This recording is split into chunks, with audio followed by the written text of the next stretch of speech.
The New Orleans Pelicans travel to Los Angeles to take on the Clippers. It's win or go home, and my favorite player prop, spread lean, and same game parlay is on the way. Yo, what's going on, everyone? This is Austin from Calling Our Shot. Appreciate you guys for tuning in. If you are new to the channel, hit that subscribe button down below. We're closing in on 31,000 subscribers. In honor of the Pelicans winning, I'm wearing this shirt. Zion Williamson, he's not active today. Sure wish he was, but I said if the Pelicans won, I would wear a shirt, so here we are. It's probably like the first or second time we've worn it all season long, but we're going to keep getting back into it. A recap from our previous play-in games. Now, if you're like, Austin, I want some picks for the Hawks versus Cavaliers games, don't worry. I already did a separate video on that one with another player prop, spread lean, and same game parlay. It's linked down in the description and at the end of the video and in the pinned comment section down below. Now, we were all right in the play-in games, 500 so far, not counting that Hawks-Cavs game. 3-1 on spreads, spread leans. Obviously, we didn't put any money on them. They were just leans, but they still did pretty well. Same game parlays all missed by one leg. So what can you do about that? Drop your best bet down below. As always, we are sponsored by PrizePicks. I would appreciate it if you guys go sign up for PrizePicks using code COS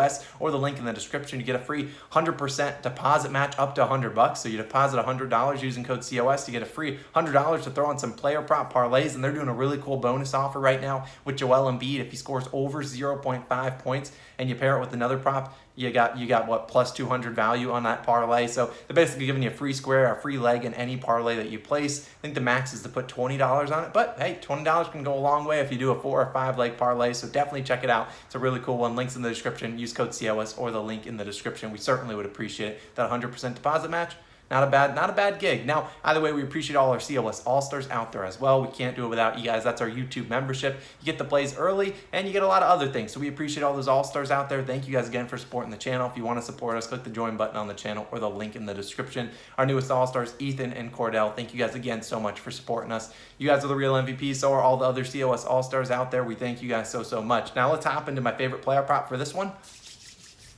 Jonas Valanciunas. We're taking his under 19.5 points, minus 105 on DraftKings. Now, I know I'm going to spam you with some statistics, so strap in, dial on in, because here's some stats for you. Valanciunas averaged 17.8 points per game and was under this line in 52 of 74 games, 70.27% of the time. Now we know the Pelicans traded for CJ McCollum around the All-Star break, right around February 10th was his first game. Valanciunas under this line in 21 of 25 games played with McCollum, 84% of the time. Now I will admit, he did land on 19 points, or on the hook for the positive way, 5 times in those 25 games. So definitely something to monitor, but if I say 19 points will do. We just need him under 20. Now look, on the positive side, 3 of those 4 games that he did go over, well, Brandon Ingram was inactive for those. Obviously, we know Brandon Ingram. He's the guy that says, I got to get mine, and he's going to shoot a ton. Obviously, we saw Brandon Ingram do that a ton in their first play-in games. Even though foul trouble, played 29 minutes, 19 field goal attempts. And so Brandon Ingram, CJ McCollum going to steal a lot of shots away from Valanciunas. Now, if you look at Valanciunas, it's really the only game he scored 20-plus points with McCollum active, with Brandon Ingram active, was their play-in game against the San Antonio Spurs. He scored 22 points on the dot. That was, like I said, a game in which Brandon Ingram was in foul trouble. So we look at this game against the Clippers. Clippers are a team, I won't lie to you, that has surrendered a lot of points per game to opposing centers. But their defense, led by Ty Lue, at the coaching, Ty Lue's not going onto the court to play defense, but he does shift their defense in the postseason. They go a lot more small ball, and that we could see less minutes for Jonas Valanciunas, or a little bit of a defensive scheme than what he has seen against him. Just ask Karl-Anthony Towns. He had big 11 points against this Clippers defense, and I understand he was in foul trouble pretty much the whole entire game. And while that's right up Jonas Valanciunas' wheelhouse to get into foul trouble, he still didn't shoot well from the field because they threw a lot. They put a smaller guy on him like Robert Covington and then doubled him with Ivica Zubac. Would not be surprising to see them do that again today against Jonas Valanciunas. Now look, like I said, there's one way out. Jonas Valanciunas gets in foul trouble. That's something he loves to do. Now, he didn't get in foul trouble last game. He's probably due to get into foul trouble tonight. But that's not what we're banking on. We're also thinking about this lineup. They're going to play a lot of Jackson Hayes and Jonas Valanciunas. I don't see that tandem working out too well against the Clippers today or on Friday night. It just is not going to work out. Clippers have way too much spacing. You're going to be asking Jackson Hayes to guard basically a small forward. I don't see both those guys playing as many minutes as they normally do. They'll probably split those guys' minutes. So I don't see Jonas Valanciunas seeing the 36 minutes that he did see against the Spurs, kind of to match Jakob Poeltl's minutes. Now, we look at how he's performed against the Clippers this season. Jonas Valanciunas, that is 8, 18, 39, and 26 points. Look, he wants to go out there and drop 39 and 26 points. Be my guest, because in those 2 games, he knocked down 5 and 7 3-pointers. If you think he's going to knock down 5 and 7 3-pointers, please be on my guest. Go bet it. FanDuel doesn't even have a line at the moment. He's not going to knock down that many shots or threes today. And in those 2 games, he attempted 19 and 24 field goal attempts. look, with Ingram and McCollum active, he's yet to exceed 14 field goal attempts once. I think he might have actually done like 15 or 16 once, but he's under 14 field goal attempts basically every game with Ingram and McCollum active. And I don't see him having a ton of field goal attempts today with those two guys playing and shooting a ton. I don't think Ingram will get back into foul trouble. Look, give me the under 19.5 points for Jonas Valanciunas. I think the line's a little bit too high. I'll take it and run away with it. And hopefully he doesn't even get close to that line. Maybe he'll get some early foul trouble and we'll just be kind of parading on Twitter. Make sure you follow us at Calling Our Shot. Now, for the people asking for my spread lean in this one, let's talk about this one. The Clippers 4-point favorites in this game. They are coming off that blown game against the Timberwolves. They currently have 67% of the money on their spread and 61% of the bets.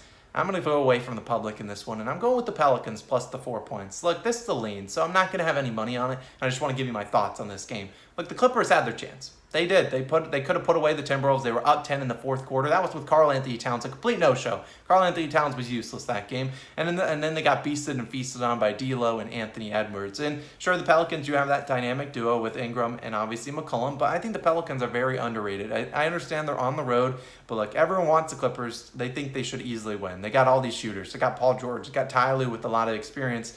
But look, when something looks too good to be true in the NBA playoffs, that's normally because it is. So I think the Pelicans cover this one, potentially lose by maybe a 3-pointer, maybe 2 to 3 points. But I still think they're good enough to be able to get this win and potentially at least cover. The Pelicans have played really well second half of the season, led by McCollum coming onto the team.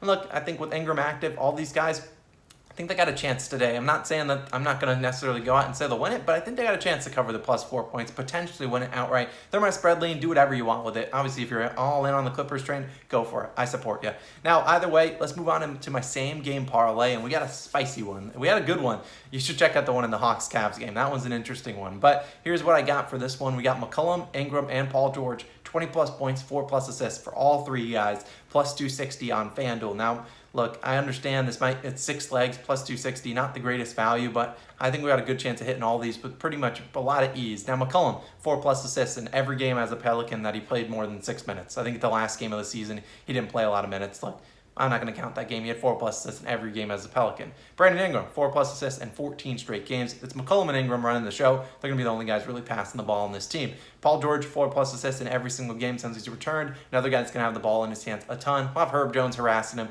So that could maybe concern us for the George 20-plus points. But look, Paul George is going to shoot a ton.